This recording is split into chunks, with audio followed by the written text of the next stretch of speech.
It's a pretty exciting Thursday night in the KHL. We got 5 games for you lined up. Without further ado, let's get right to it. My name is Andreas Sashenko and you're watching Daily KHL Update.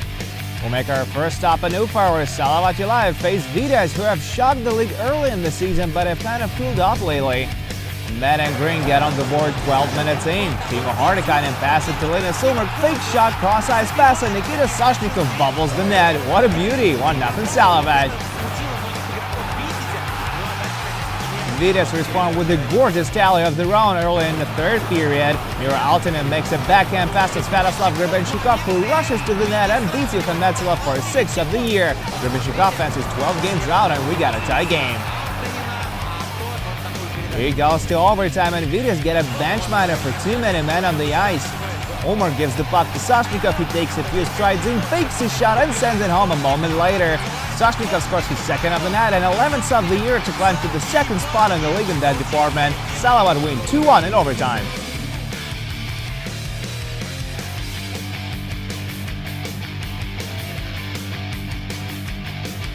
We go to Cherpovets now, where Severstal do battle with Neftikimik. They pick it up from the second. Neftikimik are down a man and attempt to clear the puck. They fail at that and Ilya Koklov zips it upstairs past Konstantin Barolin, and that is why you do not clear the puck through the middle of the ice.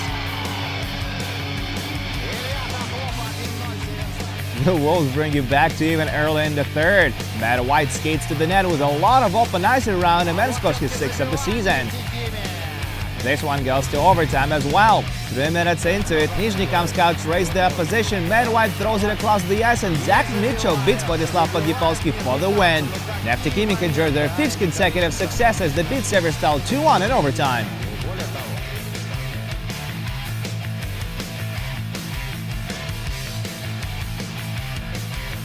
Russia's capital is our next haven.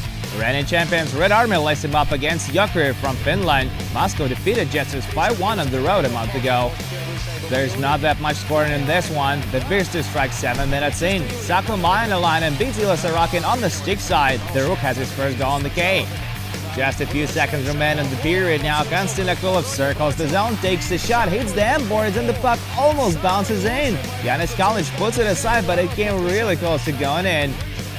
Jokeri doubled their lead early in the third period. Jesse Jonsson finds loose change in front of the net and gets a power play goal. 2-0 Helsinki. Middle to the period now. Red Army on a power play. Mikhail Grigorenko rips a one-timer from the right circle, but Yanis Kalinic is able to get to the short side in time to gobble it up. The Bears secure the win with the empty net late in regulation and become the first team this season to shut out defending champions. 3-0 Jokeri is your final in Moscow tonight.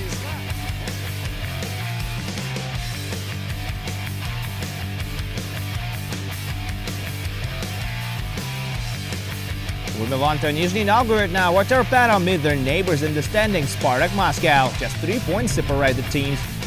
Home side gets on the board late in the opening period, and they do it short-handed. Daniil Odin sets up Kirill Rakov for his 2nd of the year. They almost get a shorty a little later, but this time Patrick Hersley manages to poke it away in a desperate effort. The red and white level at buck 15 into the second. Kaspars Daugavins wires it home from mid-range. That's his 3rd of the year. Spartak get in front late in the period as they convert on the power play. It goes in of Alexander Koklachev. Patrick Hersley and Yakov Rylov draw the assists. Some scary stuff in the third period as Artem Fedorov catches the puck right under the visor on a shot from the blue line. It doesn't look good, but Fedorov did not go straight to the dressing room and spend some time on the bench after that. Hopefully it looked worse than it actually was. The teams combined for 11 minors in the game, and Spartak bagged it with a shorthanded goal on the empty net late in regulation. Robin Gunzel with the marker. 3-1 is the final.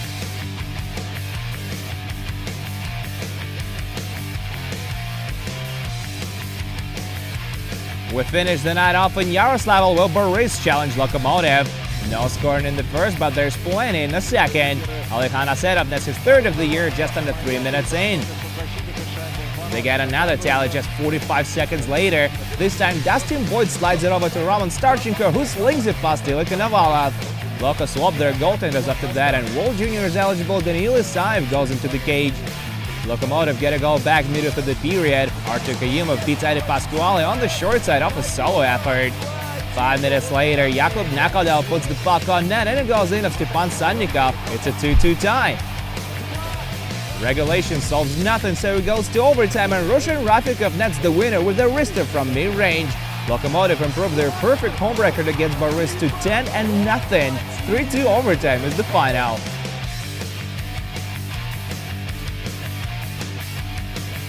And that's it for the KHL update, but do come back tomorrow as we're going to have 4 more games for you to enjoy, including Upton Millis Metalurg and Avangard versus Kunlun Red Star. My name is Andrea Sachenka. Thank you guys so much for watching, and I'll see you again soon.